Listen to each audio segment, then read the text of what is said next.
Merci de nous avoir accueillis chez vous. Mesdames, Messieurs, bonsoir et bienvenue au flash d'information bilingue. Massa al-Khair. Massa al-Khair, Cheina Lamine.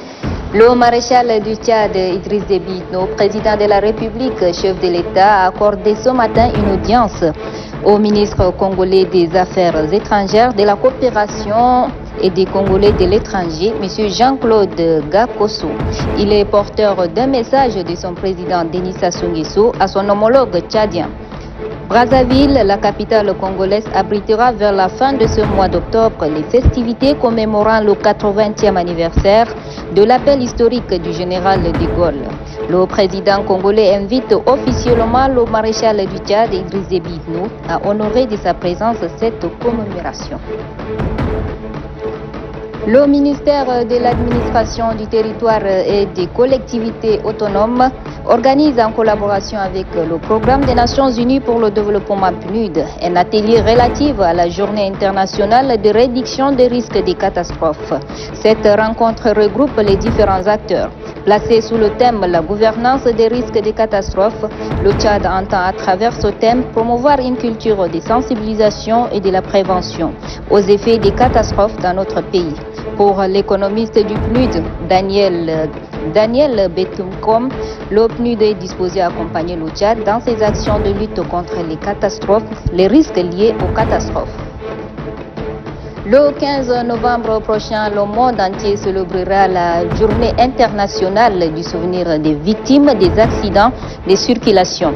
À cette occasion, la plateforme Citoyens sans frontières, en collaboration avec la police nationale, sensibilise les usagers sur le respect du code de la route. À cet effet, le commissaire divisionnaire Didiena Bessiadmay a salué et encouragé les jeunes pour cette action citoyenne.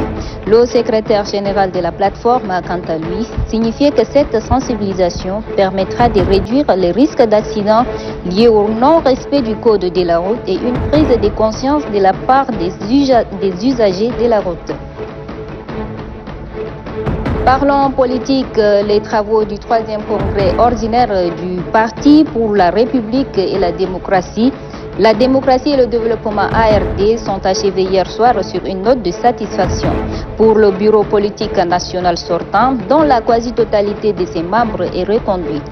Les congressistes qui ont axé leurs travaux sur des thèmes riches et variés tels que l'unité, la cohésion nationale, le dévouement, la justice et le travail ont élaboré un plan d'action pour la stratégie de combat politique afin de réaliser un bon résultat aux prochaines échéances électorales.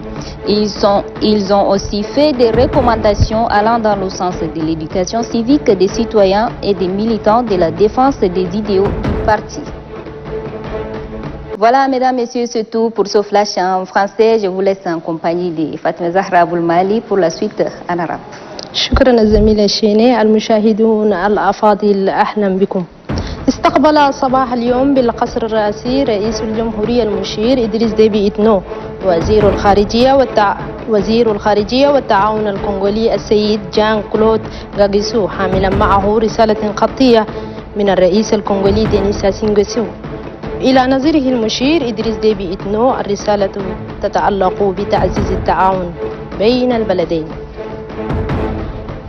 افتتحت صباح اليوم وزيرة المرأة وحماية الطفولة المبكرة أمينة بريسيل لونغو افتتحت بمنتجع بكراء السياحي فعاليات الورشة الوطنية التي نظمتها وزارة المرأة بالتعاون مع مشروع دعم العدالة في تشاد المرحلة الثانية، وذلك بهدف الخطة التسييرية ولمركز الأمل لإيواء الأطفال المشردين بمدينة كندل.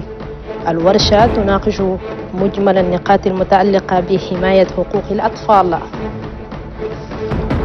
ترأس صباح اليوم مدير الدراسات والتخطيط ومتابعة المشاريع بوزارة الإنتاج والري والمعدات الزراعية سنوسي حسين حمدان فعاليات الدورة التدريبية التي نظمتها منظمة الأغذية والزراعة، وذلك بهدف رفع كفاءات المؤسسات التقنية للبرنامج الوطني لتطوير القطاع الريفي.